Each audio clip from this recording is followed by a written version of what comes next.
There we go. All right. And we are live and rolling. Good evening. And, well, I know my mom's online, but if anybody is, whoever besides my mom, including my mom, I guess, is online, hopefully you don't hear a buzzing sound. All I could hear was buzzing in the mic in the headphones, but I think it was a headphone thing, so I don't know. Well, okay, so this was just kind of funny because I was printing out the things for oh, there is a buzzing. Really? Oh, I'm sorry. We'll figure it out. Hopefully it's not terribly annoying. But I was printing out the stuff for tonight, and the printer wasn't behaving, and so I was getting all and so I was closing up shop to run home and bring groceries home. And I glanced over at my screen, and Facebook was up, and somebody had posted this on their thing, and I'm like, oh, Galatians. So this doesn't necessarily have anything to do with tonight, but I just love the quote. It was, it is easy enough to do good once or twice, but to keep on doing good without getting disgusted with the ingratitude of those whom we have benefited, that is not so easy. Oh. No. I just love me some cantankerous Luther. Nothing beats a salty German for fun. Well, yeah. To a fault sometimes. All right, so tonight, I don't think we wrapped up exactly. I'll cover the last little bit of chapter 1. There's not really that much to get into in the tail end of chapter 1. We got chapter 2 today, which we start to get into some really fun stuff. And really tonight, if we get through chapter 2, when we get to the end, we'll finally get a really good example of a brief example, which is great because Paul is usually infamous for having these like run-on sentence, paragraph-long treatises on things, but he's got just a few verses at the end that really wrap things up and show kind of his way of thinking really nicely. So, hey, Pam's online. All right. So what we had was, I think we left off at verse 18 in chapter 1. So if you have your handout from last week, cool. If not, you don't really need it. Chapter 1, verses 18 through 20, Paul writes, Then after 3 years I went up to Jerusalem to visit Cephas, Peter, and remained with him 15 days. But I saw none of the other apostles except James, the Lord's brother. In what I am writing to you before God, I do not lie. So again, Paul is kind of appealing to, he's arguing his credentials as an apostle.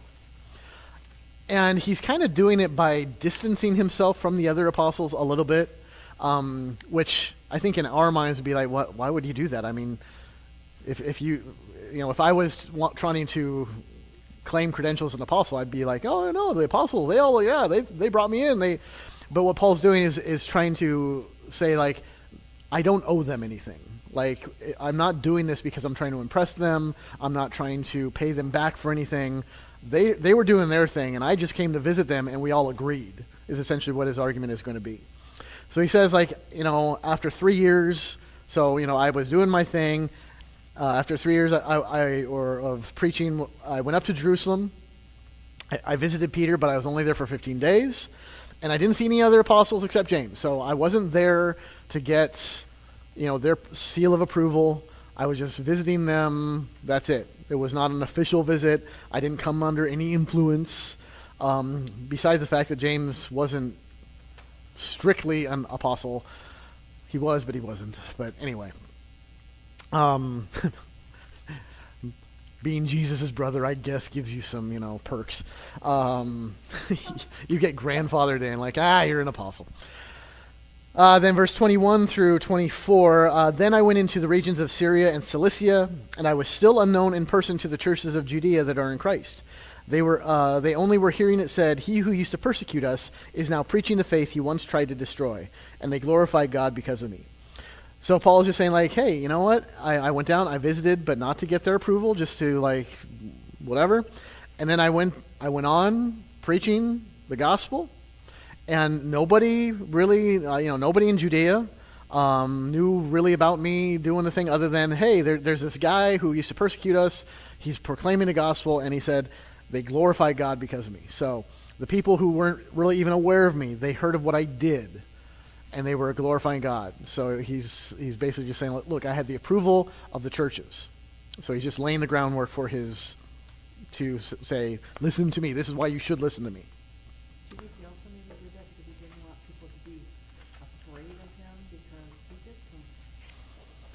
Well, sure, and although it was like to clarify. That was right. Because in Acts we actually get, when he comes back for that visit in Jerusalem, like when he comes back to Jerusalem, the people were freaked out because they were afraid, and they didn't know, because they're like, well, wait a second, this guy was killing us, and now he's like, oh, he's on our side. So when in Acts it does say that when Paul came, all the brothers were like. And that's why he only visited with a couple, because, and James was, I think pretty sure it was James, was the one that he went to, and James was like, he checked him out, and James was like, no, he's okay, he's cool. But there was definitely, early on especially, there was a lot of which, I mean, that's fair. No, not at all. A lot leery. All right, so now we get into chapter 2, Galatians chapter 2. So we got the first 3 verses here. Then, after 14 years, I went up again to Jerusalem with Barnabas, taking Titus along with me. I went up because of a revelation and set before them, though privately before those who seemed influential, the gospel that I proclaim among the Gentiles, in order to make sure that I was not running or had not run in vain. But even Titus, who was with me, was not forced to be circumcised, though he was a Greek. Now, we could talk about the timing of things, where it was like first 3 years and then 14 years. I can get into why there's 2 ways of understanding that. If you really want, it doesn't make much difference, honestly. There's a way of reading it where he's saying 14 years is the whole span of time. It's just he references 3 years as part of the first, or it's 17 years. It's not a big deal. Except that if you take it at 17 years, when Paul is talking about going back up to Jerusalem, he is specifically talking about the Jerusalem Council, which is probably what he's referring to, because the Jerusalem Council is they were dealing with the need to uphold the Mosaic law for Gentiles. And since he's dealing with that with these Judaizers, it makes a lot of sense. So we can get into that if you want. Otherwise, we can just pass that on by. Okay, good. So he brings this up, that he went back to Jerusalem, and it is the context of the Jerusalem Council, because, if just to give the real quick recap of what was going on that we had in the book of Acts, Paul had finished his first missionary journey, went back to Antioch, where kind of he began, and he and Barnabas. Was Barnabas with him? Yeah. Pretty sure. Paul told everybody, this is what happened, this is what we did, here's all the Gentiles we converted. And all the churches in Antioch were like, woo, and the church in Antioch was thrilled. There was much rejoicing. And he was pointing out, and yay! So he was pointing out that these Gentiles are being converted without being circumcised, they're not being forced into the law, but sheerly by their confession of faith, they are proving to have faith. They confess the gospel, they trust in Christ, they're being converted. And everyone in Antioch was very excited about this. But if you go back to Acts, when it talks about this, Luke tells us, but some men came to Judea from Antioch. So when Paul goes back there and he's like, I'm converting Gentiles and it's awesome, there were people in Antioch who were like, I don't like this. So they went to Jerusalem. So they go down to Jerusalem, teaching circumcision and the necessity of the Mosaic law. So these Jewish Christians who heard about these Gentiles coming in, but the Gentiles were not adhering to the law, they get all upset in Antioch. They come down to Jerusalem and start making a stink. Paul and Barnabas were then appointed to go down to Jerusalem to clarify things with the apostles, because now these guys coming down, they're hearing about Gentiles, and now all the churches are freaking out because they're like, well, what do we do? These guys are saying they need to be circumcised. Paul is not circumcising. What's going on? What do we do? So that's when Paul and Barnabas go down. They say, this is what's going on. The church in Jerusalem celebrates. They're like, well, great. I mean, this is not what we were expecting, but this is awesome. Gentiles are coming in. Awesome. But then Luke points out, some of the believers of the Pharisee party, if you remember that, there were members of the Pharisee party, so Christian Jews who had converted, but they were still kind of attached, previously Pharisees or attached to that party, started saying the Gentiles must be circumcised. So you have this contingent from Antioch coming down. You got the Pharisaic Christian Jews are all agitating that these Gentiles need to be circumcised. These Gentiles need to stay kosher. These Gentiles need to adhere to the law. So what happened there is the same thing that now Galatia is dealing with. So Paul is kind of referencing that, like saying, I've been through this before. This is, we've been there, done that. So he's further establishing his credibility by saying, like, what you are dealing with, we've already dealt with. I've been there, I've done that. Listen to me, okay? So that's what he's getting at in those first few verses there. Any questions about that part? Did this all happen before or after Peter had his dream in the book? After. This is after. Yep, this is after. This says, Pretty sure it's after. it's the Lutheran. Positive it's after. Yes. It says not circumcised Greek, despite opposition from a circumcision group. The Jerusalem leaders had received uncircumcised Gentiles into the church. Yep. When they say leaders, they don't mean Pharisees. They mean, what do they mean? Like James, the apostles. Okay. So yeah, you've got the Jerusalem church. You got James is really identified with the Jerusalem church. He's kind of the guy there. I mean, Peter's there too, but like I said, you're Jesus' brother. So James is kind of the head of the church, but you've got Peter, you've got apostles, and then most of the people are Christian Jews or Jewish Christians. So once they accepted the fact that Christ died for them, and they're now, it's not a big deal anymore. The circumcision. Well, and there were some. I'm just asking. I'm just curious because that was a huge thing for the Jews. Yeah. So some of them. So like a lot of the Jewish Christians, the apostles, the leaders of the church, when they hear about the Gentiles being brought in, confessing their faith without being circumcised, they all rejoice. So they realize, like, hey, wow, and this is why the council ultimately says Gentiles don't need to be circumcised. But there's still, like Paul was an ex-Pharisee. I mean, he was a Pharisee of Pharisees, right? He was of that party.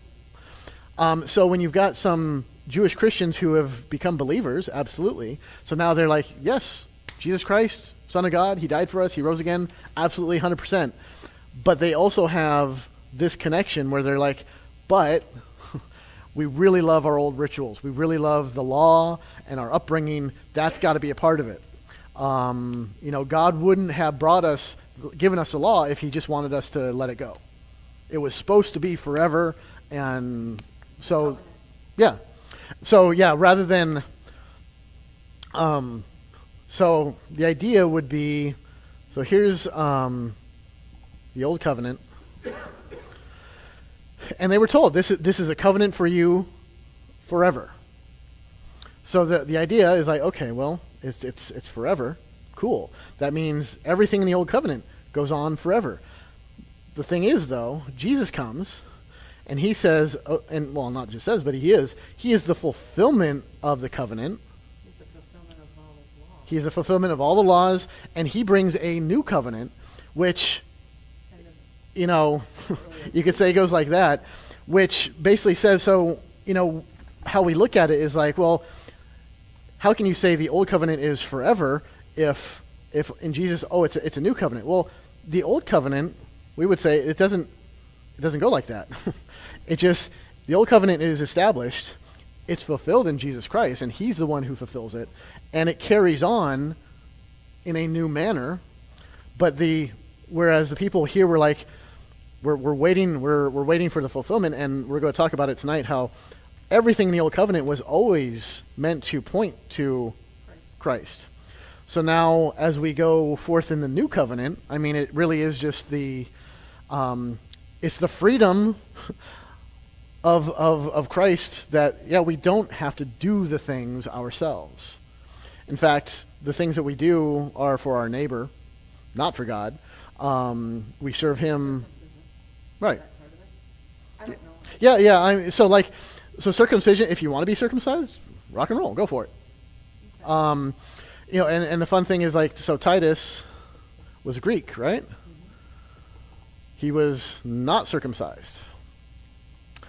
Timothy was half. He was circumcised. He didn't have to be. But the point was, Timothy was basically being put back into a community with a lot of Jewish Christians, which was like, you know what? We're going to remove any possible stumbling block. Timothy is circumcised.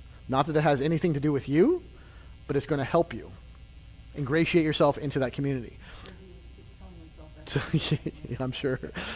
Titus was serving, in Gentiles. So, yeah, don't be circumcised. And that's basically what now Paul is bringing into the equation, is saying, like, circumcision doesn't, whether you're circumcised or not, does not mean anything. And it's to them, that's hurtful, because they grew up, circumcision was the sign that God chose you. God separated you out, and that was that was what identified you. It was such a huge thing. So they go their whole lives thinking that, my circumcision marks me as one redeemed by God. And now here comes Paul saying, like, well, Christ marks us as one redeemed by God. Your circumcision, it doesn't help you, it doesn't hurt you. And it's like, how dare you? So it's, it's reasonable. I mean, reasonable, understandable how they could be upset and want to push the thing. But they're missing the point of how the covenant kind of ends up working there. Yeah. Oh, you can't do that.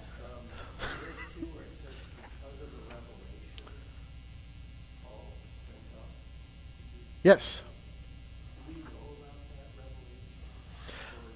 I mean,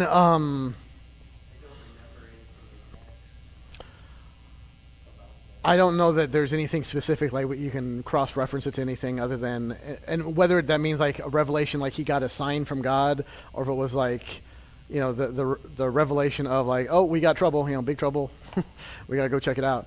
It helps, it just says, I'm looking at his study Bible. There you go. It says, Paul went up to Jerusalem for no other reason than that God told him to go there, There you go. as after his conversion.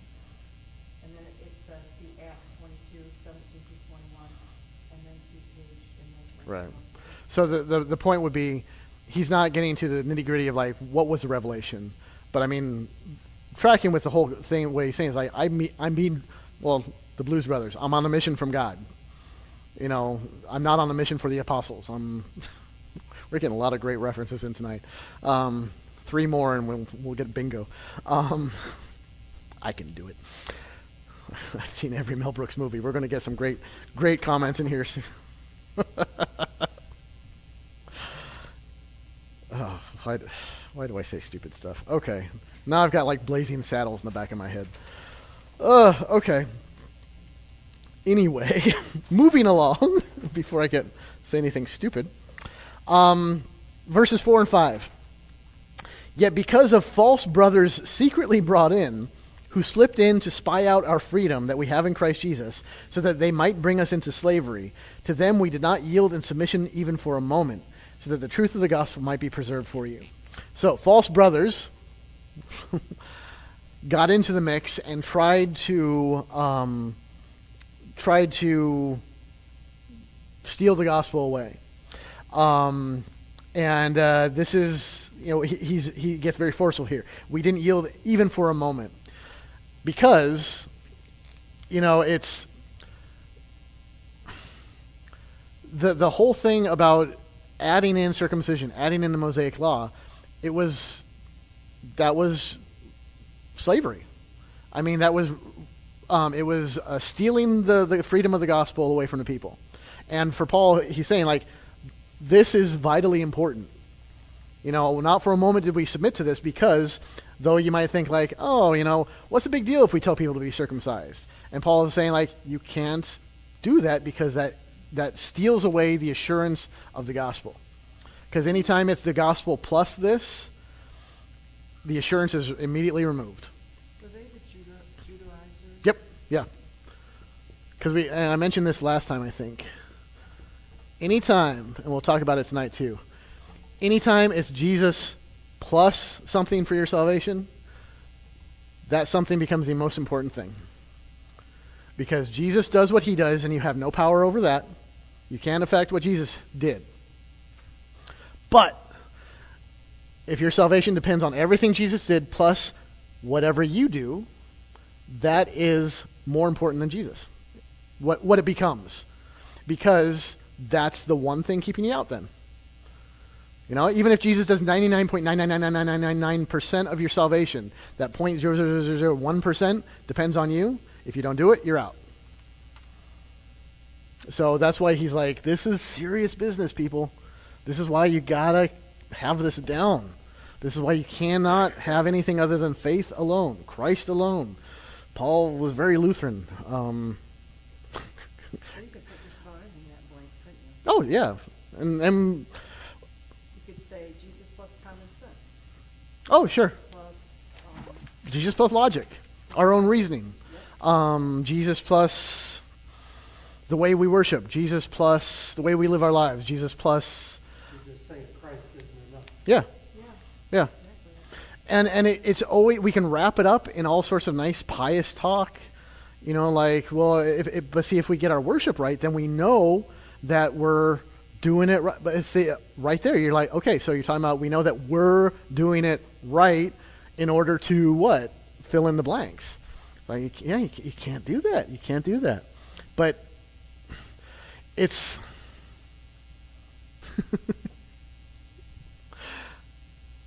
we always want to be a part of things, and we want to be the one to do it. Okay. I don't even know if Heather's online. So our first, a few Christmases ago, we did our first escape room as a family. And there's one right up the street, and it was a Christmas themed one. It was lots of fun. I've wanted to do this with church leadership, because what I found is nothing exposes who you really are, like when you're locked in a room for 60 minutes and you're trying to get out. Because it was like everyone was kind of, we're all spread out and doing their things. And I'm kind of like, for me, what I discover is like there's so much going on. It's hard for me to because I'm kind of trying to take everything in. Meanwhile, like Aiden is a rock star, because he like zeroes in on one thing, and like we'll look at it and be like, what is that? And he's like, oh, it's that. I'm like, hallelujah. But each kid was like doing their own thing, and I think it was Lily or Christine. Oh, they've both gotten it because we've done several escape rooms. As they're trying to figure something out and they're working on it, and I'm starting to get, and I'm running over, like push them out of the way into the wall. I'm like, no, let me do this. I'll figure it out. And yeah, it's not a happy memory. And they bring it up every time we always talk about escape rooms. rightfully so, because we've done a few of them, and every time it's like, oh, you're going to push me into a wall again? I'm like, shut up. But I mean, it's always that desire, like, I want to be the one to fix it. I want to be the one to do it because I know I can do it right. Which is kind of like, and that plays out in church too, especially worship kind of stuff. It's like, we need to do it right, and only certain people know how to do it right. Did you ever see the movie The Escape Room? It came out about, 7, 8 years ago. No. I can't remember, but I'll find out. But that was edge of your seat. Okay. This one was really, because if you didn't get everything right, people were not surviving. Oh, okay. It Well, was really people almost didn't survive the one I did. good movie. I almost lost a kid with the poor. Get out of the way. So anyway, so yeah, this is a very important. Right, really, then. All right. Any questions before we move on? Okay, verses 6 through 10. And I'm not trying to just blast through this because I want to get to the end. I mean, a lot of this is just kind of like, there's not too much to it. And those, verse 6, and from those who seem to be influential, what they were makes no difference to me. Who cares how important they are? God shows no partiality. Those, I say, who seemed influential added nothing to me. On the contrary, when they saw that I had been entrusted with the gospel to the uncircumcised, just as Peter had been entrusted with the gospel to the circumcised, for he who worked through Peter for his apostolic ministry to the circumcised worked also through me for mine to the Gentiles. And when James and Cephas and John, who seemed to be pillars, perceived the grace that was given to me, they gave the right hand of fellowship to Barnabas and me, that we should go to the Gentiles, and they to the circumcised. Only they asked us to remember the poor, the very thing I was eager to do. So again, he's stressing that it wasn't, he wasn't trying to impress the apostles. He wasn't trying to be like, I want to be one of you guys. He basically says, look, I went to Jerusalem, and you guys say, oh, James and Peter, those are the important guys. And Paul's like, I don't care what you call them. Makes no difference to me. You got to read Paul with, I can only imagine what his real personality was like. I'm sure it was a lot. See, in my head, he's like one of those guys where it would be awesome to have him in church, but it'd be like in small doses. It'd be like, dude, you're a lot. You're way too much. So he says, like, look, I met with those. I met with the apostles, and you know what? They added nothing to me. They didn't give me their blessing. They didn't say, oh, okay, here's your little ring. They didn't do any of that. On the contrary, what they did was they saw that he had been entrusted with the gospel for the Gentiles, just like Peter was given to the Jews, that God was working through Peter's ministry just the same way that he was working through Paul's ministry. And he said, all right, when all those apostles, those important pillars of faith, perceived the grace that was given to me, so saw that God had worked his grace in me, they gave me the right hand of fellowship, which is nothing other than say, like, well, all right, cool, we're all in line, we're together. It was not a transference of any kind of authority, special, whatever, conferring. There we go. Yeah, Conference. It says here, it's interesting. St. Paul clearly affirms that he was neither ordained Yep. nor confirmed by Peter. Yep. Nor does he acknowledge Peter to be one from whom confirmation should be sought. Oh, yeah, see, we don't need confirmation. These are fighting words for Lutheran Church here. Hey, Wednesday night, we got rid of confirmation. All right. The children are going to be thrilled. But yeah, he wasn't, nothing was like done. So basically he's saying like, look, God was working through me, and the apostles recognized it, and we all agreed. It's the same ministry. There's nothing different. So if you think that those are pillars of the church, then all right, then listen to me, is basically the gist of what he's saying. Here's where it gets fun. All right, verses 11 through 13. Oh, we're making great time. But when Cephas came to Antioch, I opposed him to his face, because he stood condemned. For before certain men came from James, he was eating with the Gentiles. But when they came, he drew back and separated himself, fearing the circumcision party. And the rest of the Jews acted hypocritically along with him, so that even Barnabas was led astray by their hypocrisy. So Paul is the ultimate bus driver, throwing everybody underneath. Peter screwed up. Barnabas got all tangled up in it all. So Antioch, different one than what we're talking about. Antioch was a mixed congregation, Jews and Gentile converts.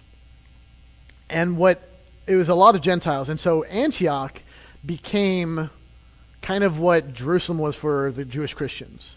Antioch was kind of like the home base of a lot of Gentile Christians. Jerusalem, kind of a lot of Jewish Christians. So, Antioch was an important place for the Gentile ministry, which is probably why Peter goes up. He's like, hey, let me go visit, see how things are going up there. It's a ecclesiastical kind of visit. It says, men from James, before certain men came from James, does not necessarily mean James sent them. Okay? It just means they came from Jerusalem. A lot of times James and the church are kind of intertwined because James was just that synonymous with the church in Jerusalem. So James could have sent them, possibly not. It doesn't really matter. But it's not to say like James did not send these guys to like check up because Peter's there, right? So these guys come from Jerusalem and they're Jewish Christians. And Peter, who was like living it up with the Gentiles and eating with them, all of a sudden he sees, Jewish Christians from Jerusalem, backs off from the Gentiles. And not just backing off from the Gentiles, but I mean, very painfully, obviously, making an attempt to distance himself from the Gentiles, to ingratiate himself with the Jewish Christians.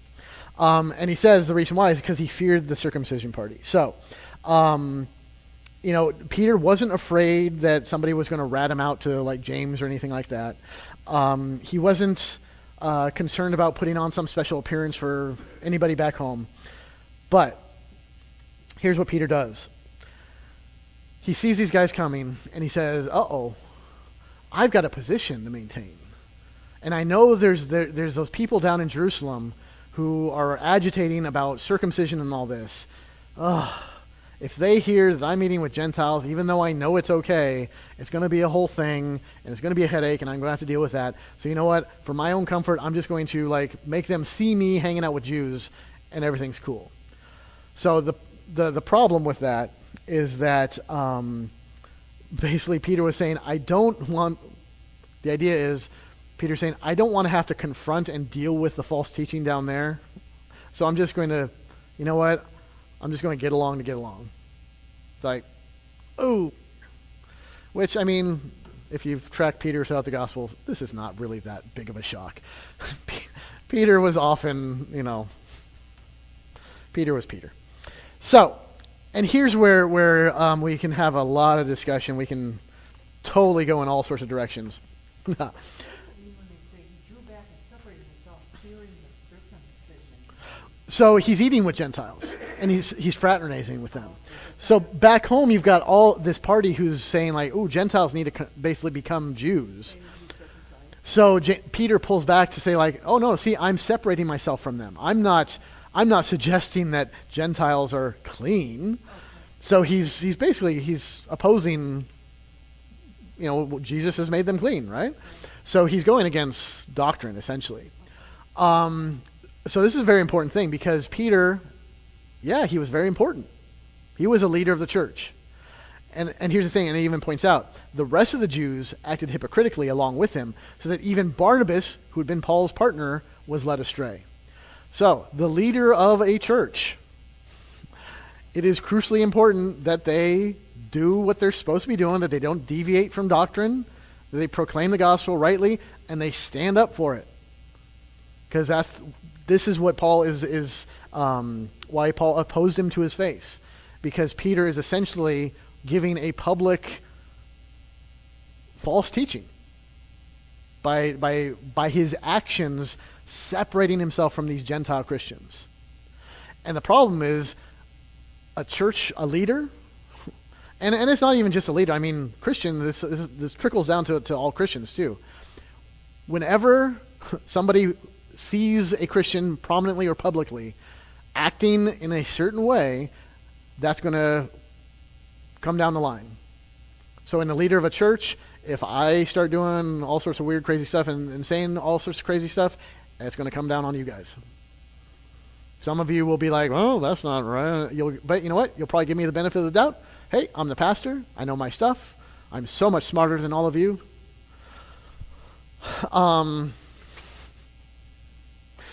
You were smart enough not to spend 4 years at seminary. So, yeah. Probably want to take that off of the live stream.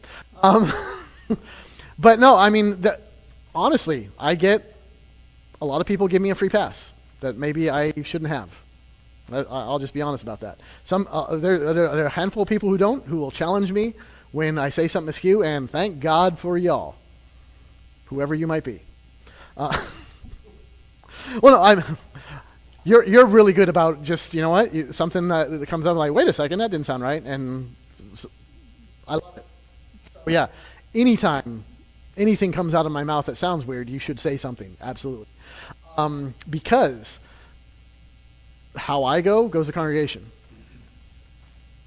Some people might leave, they might be upset and like, oh no, he's gone off the deep end, and they leave. But a lot of people, you know what, personal relationships, whatever, people like me, I'm a hell of a guy, great personality, just everybody loves me. Whatever. I got great jokes. Clearly that's not the reason why.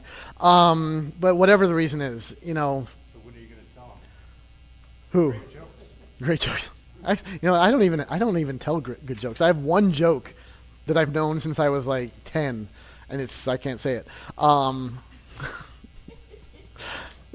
this is the only joke I know. Anyway, but so yeah, it's a heavy and should be a huge responsibility to stay on the gospel, not deviate from it.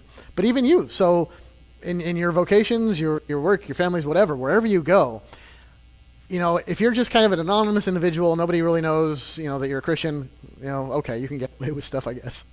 Shouldn't, but you can.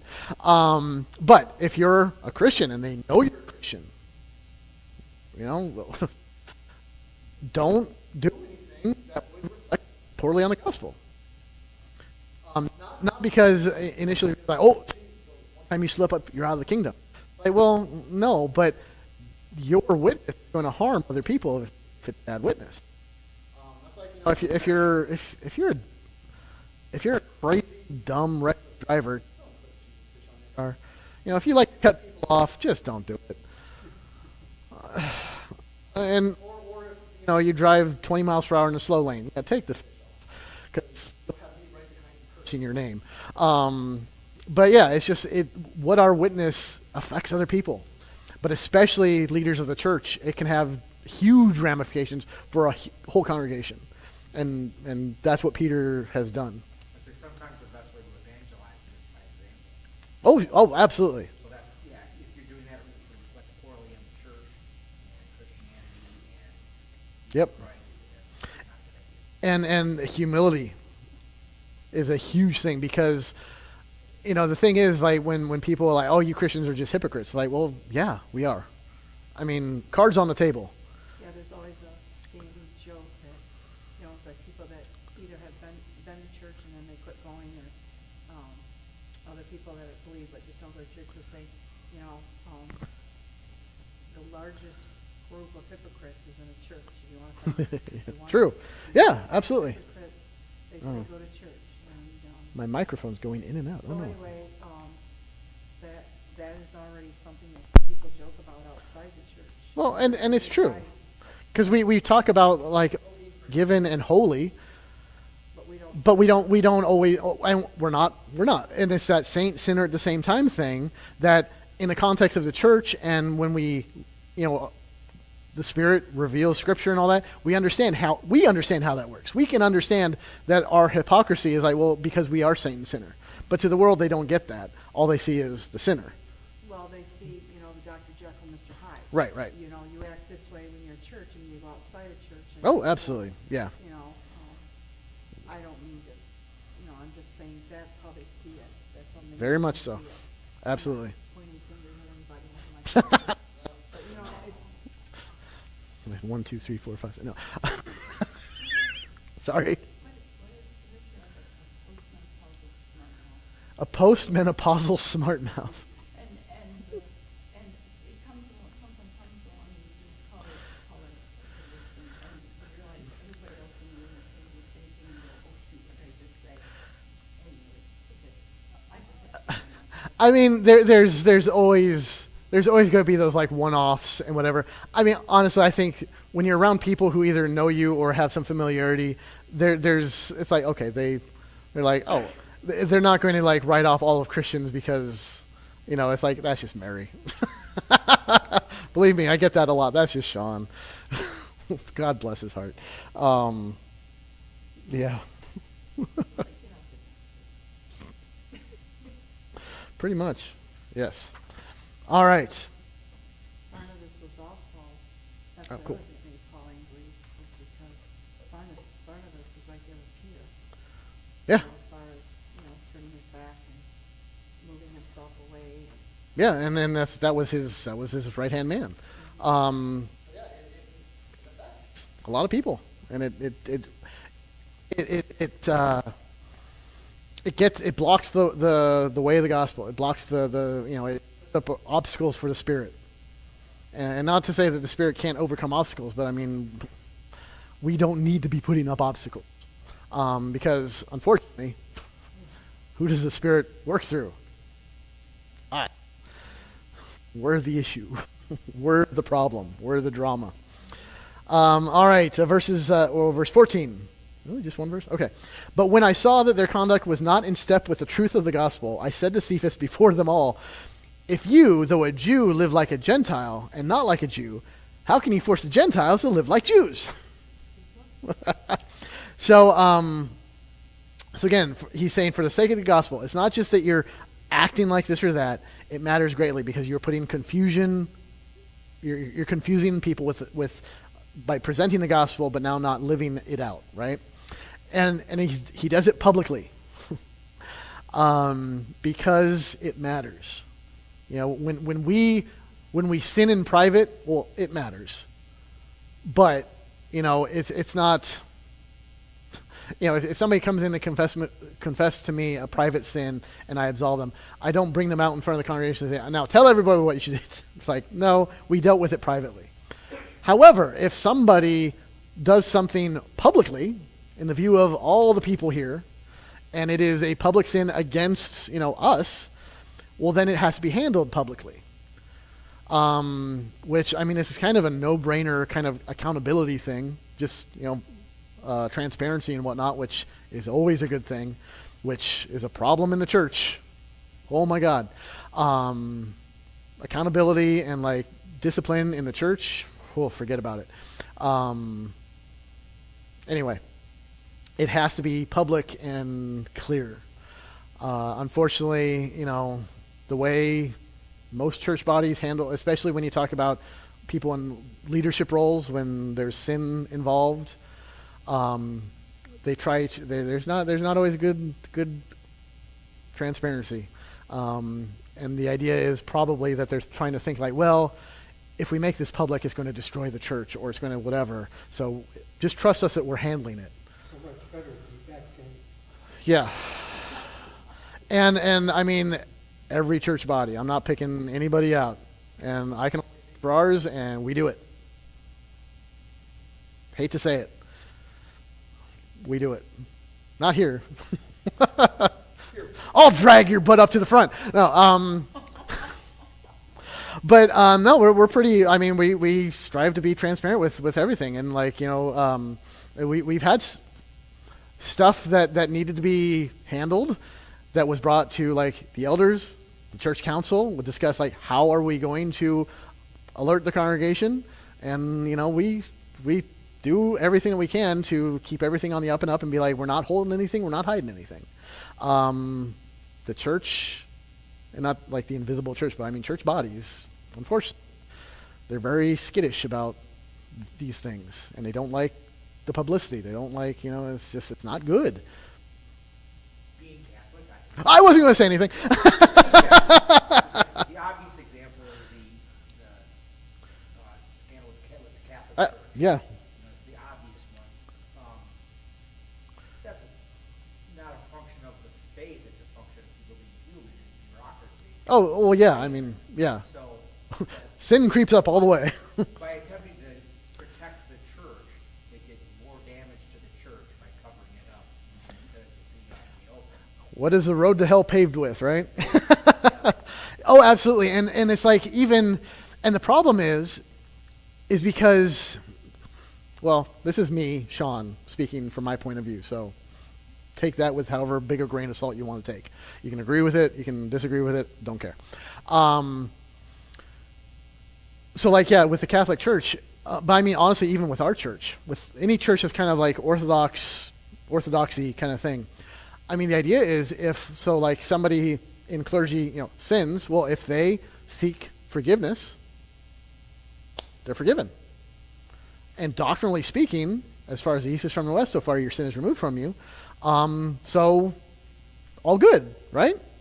Now there's always that, but there's still the temporal consequences for what you've done. But yeah, I think where then that gets screwy is like, but we've got the temporal consequences, but the damage it'll do to the church, and we can't afford that. So it's that calculus of what's going to do the least amount of whatever. Oh,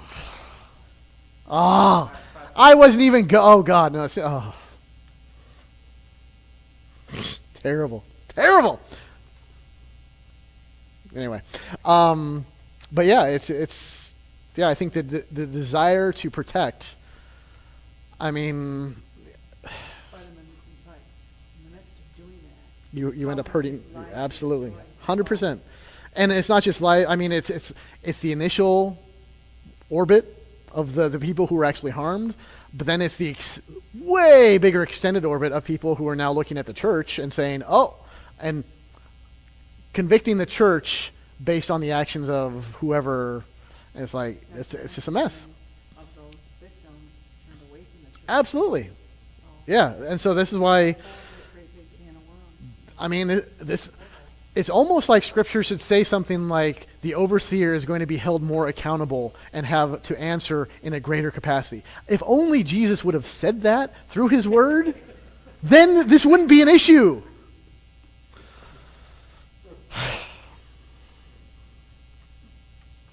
Anyway, so yeah, that's, yeah. Everybody sins, and leaders, pastors, we all sin. The trick is that you're watching, you're being mindful, and that you're not doing anything to harm any other people. And if you do, you seek forgiveness right away. You bring it out. You let the church deal with it, and not just. So it's, so this is all what's going on here, with Peter, that he needed to be publicly rebuked.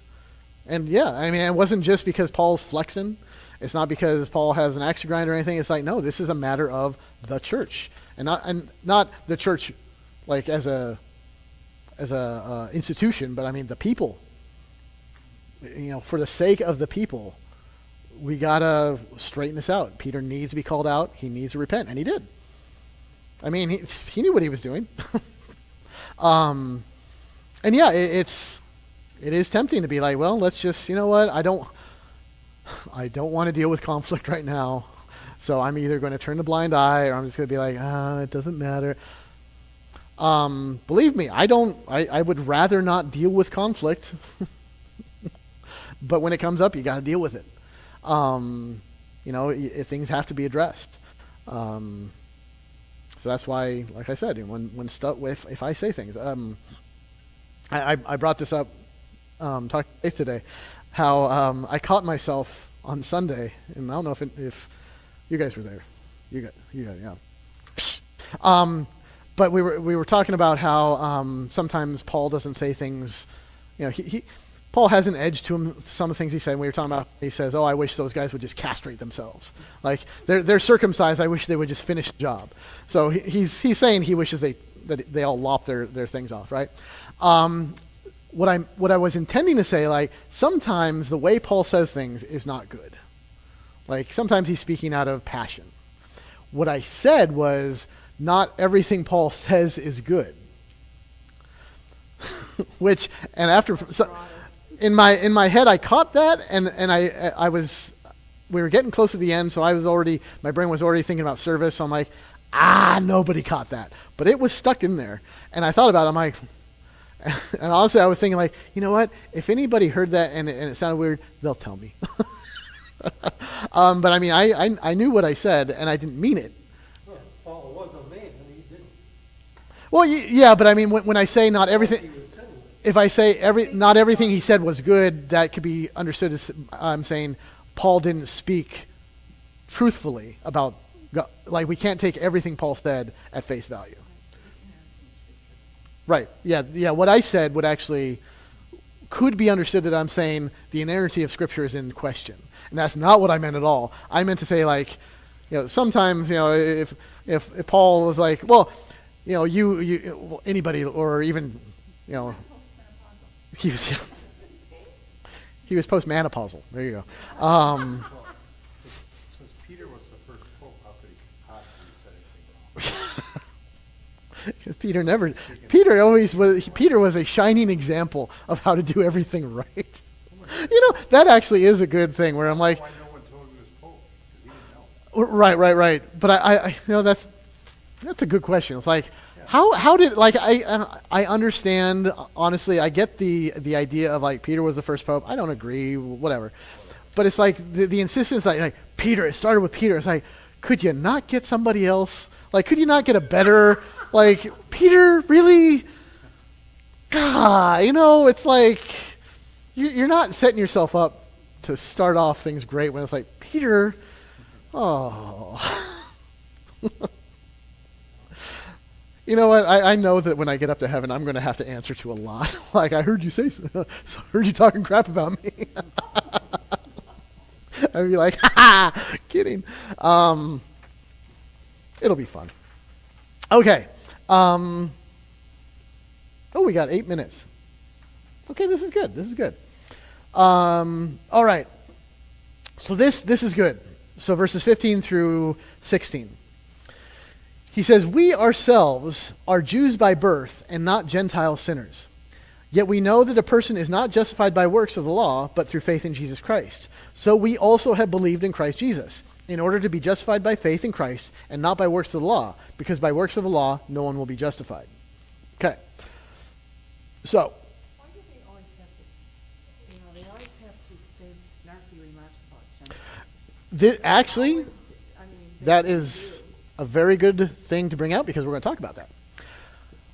So, the original text, manuscripts written in Greek, they don't have any punctuation, like not even sentence, it's a mess, right? This is how they wrote. But, they don't have things like question marks or quotation marks. And this is a good place where quotation marks gets across what Paul is saying. And this is going to play into the next little few verses too. So he's saying, what he's doing is he's saying, like, look, we're Jews. We ourselves are Jews by birth. Like, and we're saying, like, we're Jews by birth. Don't you realize how special we are? And think sarcasm. He's saying it, he's kind of playing this up. God made a special covenant with us. Okay? He gave us the regulations, the directives, the ceremonies. All right? We are not like these Gentile sinners. And he's not saying that, he's not trying to draw a distinction by saying Jews are not sinners. In this context, sinners is just kind of the derogatory way that Jews spoke about Gentiles. Just like they spoke about Samaritans, those Samaritan sinners. It's not like Jews were saying, like, they weren't sinners. They were just bigger ones because they didn't keep the law. Because they're not circumcised. Because if they were circumcised, that means God had chosen them. They were not chosen. They are these, okay? So he's saying we ourselves are Jews by birth. So he's saying, come on, Peter. Even, talking to Peter, even we Jews, okay, even we Jews know that the person is not justified by works of the law, but through faith in Jesus Christ. So he's saying, like, we Jews get it. We know that, yes, we got the law, but we're not saved by the law. Okay? And he's saying, like, oh, those Gentile sinners who don't keep the law, we're better because we keep the law. And he says, even we know as Jews that the law doesn't save us. So he's getting to the point here where he's saying, like, look, even all the time in the Old Covenant, the proper way of understanding the Old Covenant was all these laws were all pointing to Christ. The sacrifices, why were they sacrificing? It wasn't for God. No, they didn't have, they had to do something to atone for their sin. Well, but even more than that, it was God told them, this is what you do, not because he needed sacrifices. I mean, honestly, who ate most of the food? The priests. The laws and the sacrifices were always meant to be pointing to Jesus, say, like, someday there will be the final sacrifice. So he's saying, like, the proper understanding even back then. So it's not like Jesus comes and like, oh, the law's different now. It's like, no. The law was always that.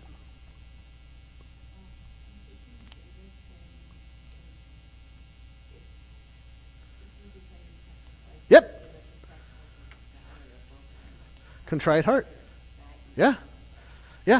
Oh, David knew it. The prophets knew it. I mean, there's the Old Testament. You can't shake a stick without some prophet saying, God doesn't want this.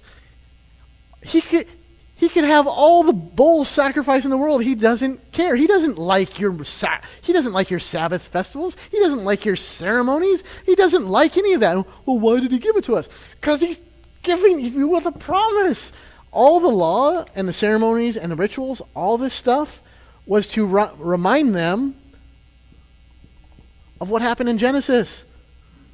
To remind them, you broke everything and God promised to fix it. Trust that. That's it.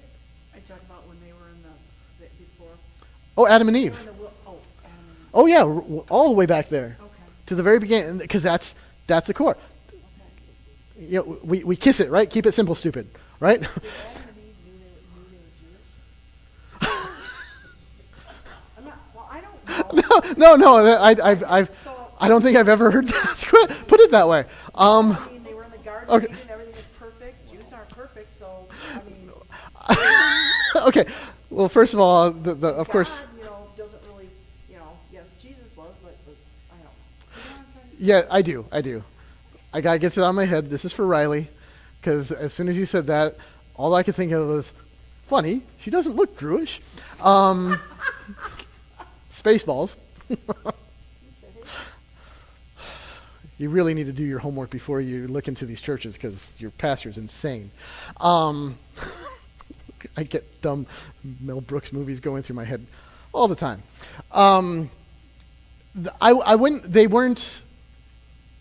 They weren't Jewish in the sense of that. I mean, they were God's children, Correct. ultimately. In that sense, would we consider Adam and Eve like Israel? Maybe. But in the broad sense of Israel equals the children of God, those who believe and trust in God, because that's why, like, when we talk about, like, we are Gentiles, but we are grafted into Israel. So we identify ourselves and we say we are Israel. The new Israel. Right. Yeah. Don't. I always preface this: if you have Jewish friends, don't tell them this. It'll start an argument you don't want to get into.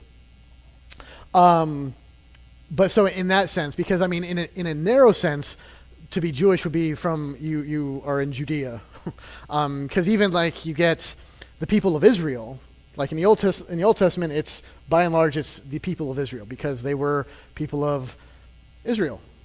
Northern kingdom, southern kingdom, Judea, Naphtali, Gad, all this, Reubenites, all over the place. The reason I ask it is if they were, then they were the first people, on earth. Right. So how did the Gentiles come to be? Unbelief. So they The were only Jews, they thing just chose not to believe?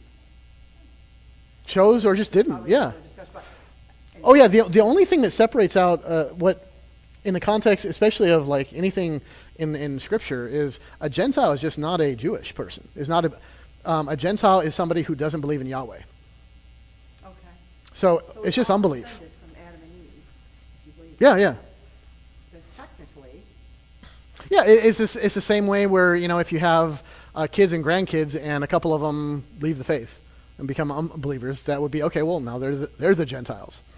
So yeah, same concept. When I think about that, I think of Abraham as the first Hebrew.